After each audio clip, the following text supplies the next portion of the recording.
और पिछले 1-1.5 साल से लगातार इस और प्रयास है कि कैसे हम साइबर अवेयरनेस लेके आए। ये साइबर सिक्योरिटी क्या है कि अभी जैसे पुलिस का एक नॉर्मल जो है पुलिसिंग में सब लोग आए होंगे 8-10 साल पहले, तो जो फिजिकल क्राइम्स थे, बॉडी क्राइम्स, जिसमें मारपीट हो जाती है, चोरी हो जाती है और उसके अलावा महिला संबंधित अपराध हैं, तो वो जो ट्रेडिशनल अपराध था, जो अपराध का अभी स्वरूप बदला है। अब जो अपराध है वो ज़्यादातर इनको बोलते हैं white collar crimes. White collar crimes मतलब इसमें कोई आपको ऐसा एक हैबिचुअल कोई गुंडा, कोई चोर, कोई नकबजन वो नहीं मिलेगा जो इस घटना को कर रहा है। एक ऐसा व्यक्ति मिलेगा जो हो सकता है कि कभी आपके संपर्क में ही ना आ रहा है, और क्योंकि उसको चुपचाप बैठ के अपने कमरे में बैठ के एसी में बैठ के वो आपके साथ जो भी हरकत कर रहा है, इसलिए नाम इसको दिया गया व्हाइट कॉलर क्राइम। क्यों हो रहे हैं व्हाइट कॉलर क्राइम्स? ये एक सबसे इंपॉर्टेंट चीज है कि दो फैक्टर्स सबसे ज्यादा जो इंपॉर्टेंट हैं जो इस व्हाइट कॉलर क्राइम्स के बढ़ावा दे रहे हैं। सबसे पहला है, जो कोई भी चीज होगी जैसे टेक्नोलॉजी है, टेक्नोलॉजी का पेनिट्रेशन हुआ तो उसके फायदे भी होंगे, नुकसान भी होंगे। फायदे हम सबको ही पता है, जैसे हम देखते हैं कि वीसी हुई, तो वीसी पे भोपाल में बैठा एक अधिकारी पूरे अपना जैसे 50 के 55 जिलों के एसपी से, कलेक्टर से बात कर रहा है। फिजिकली हमें जाना नहीं पड़ रहा, जो डीजल पेट्रोल जो आदमी खर्च होता था वो बच रहा है। जो पहले आदमी एक दिन जाने में, एक दिन वहां पे मीटिंग अटेंड करने में, एक दिन, तो ये एक टेक्नोलॉजी का फायदा था। ऐसे ही आपके बैंकिंग को लेके आपको सुविधा हो गई, इंटरनेट बैंकिंग। आपको पता होगा कि हमारे घरों में पहले बिल कैसे जमा होते थे, हमारी इंश्योरेंस पॉलिसीज कैसे जमा होती थी। मुझे आगे जब हम छोटे थे तो टेलीफोन का बिल जमा करना एक बहुत बड़ा हेडेक हुआ करता था, पर ये सब टेक्नोलॉजी से हुआ है कि आपका सिंपल सा एक तरीके से आपने इंटरनेट बैंकिंग का वो किया, आया भीम ऐप आ गया आजकल आपका, और सीधा आपने उसका पेमेंट कर दिया। तो जो साइबर क्राइम्स बढ़े हैं वो एक तरीके से आपके टेक्नोलॉजी पेनिट्रेशन की वजह से ही बढ़े हैं, उसका आप ये कह सकते हैं साइड इफेक्ट है। पर दूसरा एक जो बिंदु है जो हम लोग कम ध्यान देते हैं वो है, मैं ये बोलूंगा कि आदमी का लालच। एक बड़ी फेमस अंग्रेजी कहावत है, there are no free lunches, फ्री में कुछ नहीं मिलता है। तो ये चीज मेरे ख्याल से जिसने भी अपने दिमाग में रख ली तो वो समझो वो इस चीज से शिकार नहीं होगा। अभी होता क्या है कि कोई मैसेज आया कि सर आपको एक वो रिवॉर्ड मिल रहा है, अवार्ड मिल रहा है $5 मिलियन का। ये सोच रहा है अब तक किसी ने 500 रुपए नहीं पूछे, तो अचानक $5 मिलियन या 50 लाख रुपए या आपका एक ये लैपटॉप गिफ्ट आया है। भैया तो आपने कुछ वो किया हो, कोई गेम भरा हो, कोई आउटलुक में भी आते हैं ऐसे, कोई पजल करी हो, उसमें कभी कभी अवार्ड मिल जाते हैं। पर अचानक ऐसा कौन सा हुआ कि आपका एक गिफ्ट पड़ा है? तो ये चीज है कि आपको जिसको भी, जैसे एक और चीज बोलेंगे उसमें, अब एटीएम फ्रॉड कैसे हो रहे हैं। एक सडनली एक बेचारा देखेगा कोई वृद्ध आदमी है, वो अपना एटीएम ढंग से ऑपरेट नहीं कर पा रहा है, तो कोई आदमी आएगा कि नहीं अंकल मैं मदद कर देता हूँ। इसका मतलब ये बिल्कुल भी नहीं कि जो भी मदद कर रहा है वो गलत है, पर आप देखिए ना कि उससे पहले आप खुद सोचो कि कितने लोग आए आपकी मदद करने के लिए। आप आजकल ट्रेन में आप जाओ, आपने कई बार देखा होगा वृद्ध आदमी से ये बोलता है कि बेटा मुझे नीचे बैठने दो, मेरी सीट ऊपर है, तो उसको तो आदमी तैयार नहीं होगा। आपको कैसे क्यों मदद कर रहा है वो एटीएम में कि पैसे निकाल लेना। तो जो ये फ्रॉड है, साइबर फ्रॉड, इसका जो मैं बोलूंगा कि अगर एक ब्रीफ उसमें करूं कि इसका किस वजह से हुआ है, ये टेक्नोलॉजी पेनिट्रेशन की वजह से हुआ है। जितनी टेक्नोलॉजी आई है उसकी अवेयरनेस सब जगह नहीं है, दूसरा कारण यह है। और तीसरा मैं बोलूंगा जो एक आदमी है, इंसान है, उसकी जो लालच, वो भी एक वजह है उसमें। जैसे जैसे सोशल मीडिया का वो बढ़ रहा है, हम लोग देखते हैं काफी ज्यादा फेसबुक पे देखते हैं, इसमें देखते हैं आपकी सोशल मीडिया, इंस्टाग्राम, इस पे तो कई बार मैं बोलता हूँ कि अनजाना एक फोन आएगा आपको, ये पुरुषों के लिए है, उस पर एक फोटो होगी किसी महिला की, वीडियो कॉल, तो बड़ी उत्सुकता से हो पाता है। तो मैं तो स्पष्ट बोलता हूँ, जो भी कोई मुझे मिलता है, मैं जब अब तक किसी ने फोन नहीं किया तुम्हें, तो अब क्यों अचानक कोई करेगा? तो ये सिर्फ एक धोखा है। वृद्ध आदमी को कैसे करें? क्योंकि इन लोगों के पास चाहते ना चाहते डेटा का एक्सेस है, तो उसको पता है कि हम जो कॉल कर रहे हैं 70 वर्ष का आदमी है, तो 70 साल का 75 साल का आदमी में क्या होगा, अकेलापन। तो उसको कोई उनका पुराना रिश्तेदार बन के फोन करेगा तो वो एकदम बैठे रहते हैं, कोई फोन आया आप घर में देखिए, वृद्ध आदमी होगा, हमने अपने पेरेंट्स को भी देखा है, घंटी बजेगी तो सबसे पहले उठाएगा। हम लोग पुलिस अधीक्षक होते भी होते हैं, घंटी बज रही ठीक है देखते हैं, उठते हैं, पर क्योंकि अकेलापन जिसकी जिंदगी में है वो सबसे पहले उस फोन को उठाता है। वहीं से शुरू हो जाती है पूरी आपकी मैनिपुलेशन की कहानी। तो बाकी तो आज हमने ग्वालियर से एक्सपर्ट्स बुलाए हैं, इनमें एक दो लोगों को मैं जानता हूं कि अपने फील्ड में महारत है और इंडिया लेवल पे भी इन लोगों ने काफी नाम किया है तो हमारे यहाँ पे। तो ये जो आपको इंडिविजुअल केस टू केस बताएंगे कि ये डिजिटल अरेस्ट क्या हो रहा है, आर्टिफिशियल इंटेलिजेंस का क्या रोल है, कैसे इसको आप लोग बोल देते हैं कि अभी आप 50,000 और डाल दो, जब बैंक आपको 7-7.5% का ब्याज दे रहा है तो 1 लाख का 1,07,000 होगा। तो ऐसे कौन सी चीज होगी कि आपको 1 साल में दुगना कर देगी? ये एक बेसिक क्वेश्चन है। जो भी लोग ये इस चीज में आते हैं तो वो सब जल्दी पैसा कमाने के चक्कर में ही मैं बोलूंगा कि इस ठगी का शिकार होते हैं।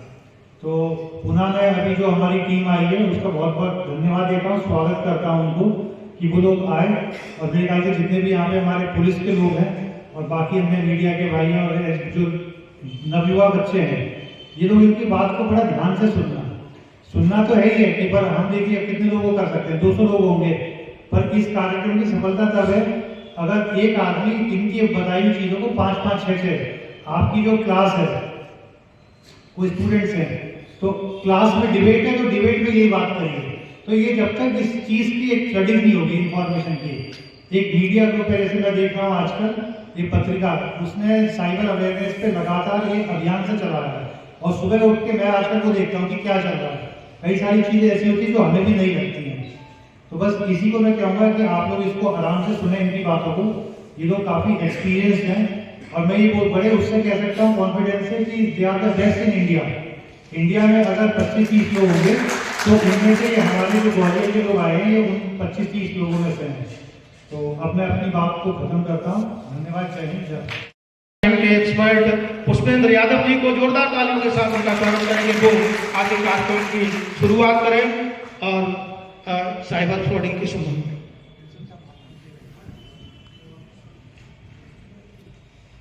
Thank you so much sir, thank you SP sir. सार्वजनिक संबोधन के लिए अब मैं श्रीमान एसपी साहब से अनुमति चाहूंगा, अनुमति दें व्याख्यान शुरू करें। Thank you sir. आइए इस क्रम को, आज के उद्देश्यपूर्ण सेमिनार को, महिमामय कार्यक्रम को आगे बढ़ाते, जैसे कि मैं एग्जांपल सेट कर दे रहा हूं, सब लोग अपना व्हाट्सएप ओपन कर लें और व्हाट्सएप में सेटिंग वाले ऑप्शन पे चले जाएं। जो जानकार है वो मोबाइल एप्लीकेशन के माध्यम से, मैं एक एग्जांपल दे रहा हूं, जिसके ये फीचर्स ऑन है उसके पैसे पूरे निकलने की फुल संभावना है या उसका डेटा जाने की फुल संभावना है। इसलिए व्हाट्सएप की सेटिंग में जाएं, मीडिया ऑटो डाउनलोड वाला ऑप्शन आ रहा है, वो चैट में एक ऑप्शन आया होगा,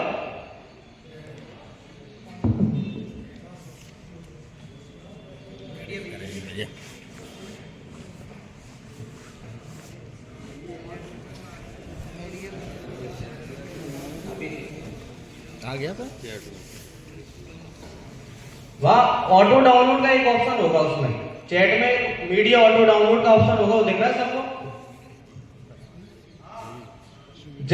अब सबके जिसका नो मीडिया है सब में, जैसे सेलुलर, वाईफाई, ये सबके नो मीडिया है या किसी का ओपन है, जैसे जिसमें आप फोटोज ओपन है, किसी ना किसी के में, सबके में एक एक चीज ओपन होगी। समझ में आ रही सबको मेरी बात?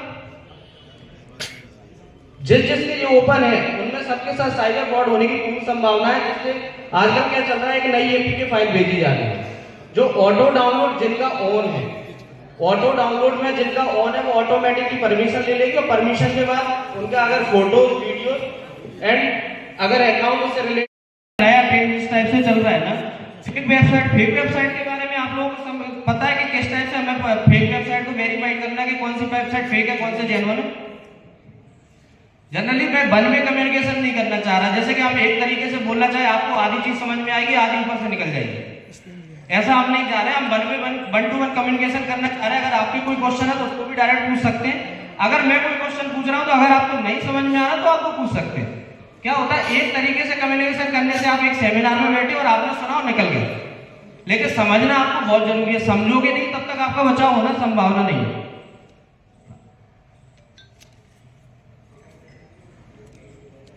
मोटे बिहाइंड द साइबर क्राइम, आप ये चीज जैसे ग्रेट पावर, पब्लिसिटी, रिवेंज, ये चीज सारी जो चल रही है ना आजकल, ज्यादातर दो तरीके से चल रही है। आप जहां जहां अपने, जैसे आप अपनी गाड़ी की सर्विस कराने जाइए, वहां अपना मोबाइल नंबर आप दे दीजिए, वहां से ऑटोमेटिकली आपका नंबर ब्रीच होकर सारा जगह चला जाएगा।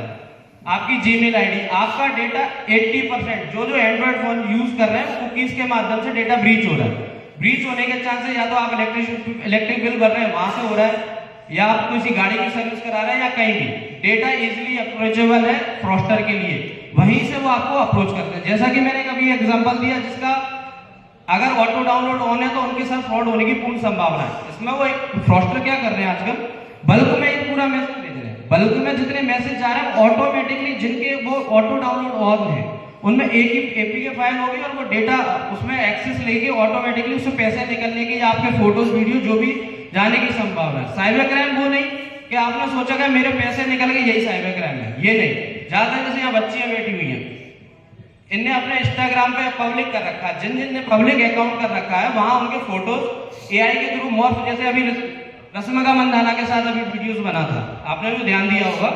तो इंस्टाग्राम पे क्या है कि जैसे ही आपने अपना अकाउंट पब्लिक करके रख रहे हैं, जो पब्लिक रख रहे हैं तो वहीं से आपके वीडियोस और फोटो उठाए जा रहे हैं, और आपके वीडियो जरूरी नहीं है कि उनके लिए यूज क्यों हो, या आपका कोई नोन व्यक्ति उठाएगा। फ्रॉस्टर भी एक डेटा बना रहे हैं, जैसे आपके फेस से फेस मैच करके एआई के थ्रू कई वीडियोस भेजे जाने हैं, कई उस वीडियोस को वॉइस में या वीडियो बात कर रही है।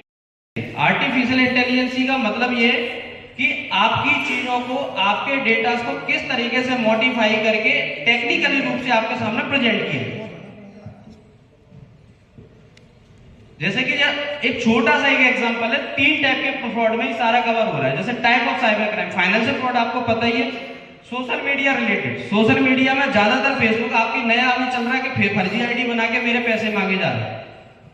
पर आप लोग पुलिस की बजाय, पुलिस पे जाने की बजाय कभी आपने ये सोचा, या पुलिस वाले जो भी है, कि हम इसको कंट्रोल कैसे कर लें कि हमारी कोई फेक आईडी बनाई नहीं पाए। मतलब किसी को पता है नहीं कोई कि हमारी फेसबुक आईडी बने ही ना फर्जी, उसके लिए हमने क्या करा।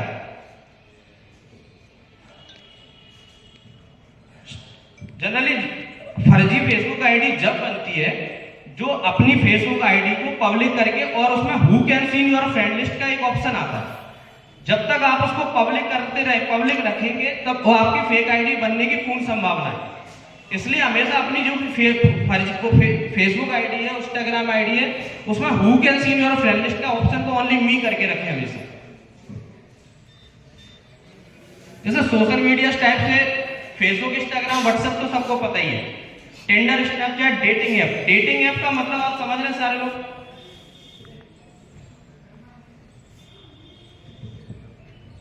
Dating app. डेटिंग ऐप आजकल नई जनरेशन में बहुत हो रहा है। नई जनरेशन के लिए, जैसे आप कोई स्कूल कॉलेजेस के जो स्टूडेंट्स हैं, डेटिंग ऐप में ज्यादातर फ्रेंड्स आके सारे वीडियोस, आजकल उनमें फोटो की भी, जैसे स्नैपचैट है, स्नैपचैट किसी को नहीं मतलब, लेकिन फोटो बहुत अच्छा आता है इसलिए लोग स्नैपचैट यूज कर रहे हैं। फोटो सुंदर आना चाहिए, फोन कोई सा भी हो, डेटा कितना भी ब्रीच हो, पर फोटो सुंदर आनी चाहिए। मेनली लोग क्या कर रहे हैं कि स्नैपचैट का यूज करके फोटो ले रहे हैं। और स्नैपचैट में एक चीज और देखी होगी आपने कि आपसे पूरी परमिशन ले रहा है। कोई भी चीज, कोई भी एप्लीकेशन आपको अच्छे से अच्छा अगर फ्री में दे रही है, तो वो कोई फ्री में नहीं दे रही, वो आपसे पूरा डेटा उठा रही है। वो आपसे आपकी लोकेशन, आपकी वॉइस रिकॉर्डिंग, आपके फोटोज, ये सारा आपसे वो ले रही है। आपके फोन का जा रहा है, पूरा डेटा जा रहा है। इसलिए कुकीज को हमेशा, थर्ड पार्टी कुकीज जो एप्लीकेशन ले रही है, वो हमें यूज नहीं करना है। थर्ड पार्टी कुकीज का मतलब आप समझ रहे हैं? थर्ड पार्टी कुकीज का मतलब, एक शुद्ध हिंदी में बताऊं मैं, जो भी आपकी चीज आपकी परमिशन के बिना अलग से चीज आपकी कैप्चर कर रही है, दैट इज थर्ड पार्टी। तो सी ईमेल, ईमेल में जैसे अभी जो मैं अभी जैसे बात कर रहा था कि एपी के फाइल में डेटा आदरणीय डॉक्टर असित यादव साहब को आप जोरदार तालियों के साथ में आवाज देता हूं कि आज इस सेमिनार के उद्देश्य पर और इसके पूरे स्वरूप पर दो शब्द यहाँ पर मैं आदरणीय पुलिस अधीक्षक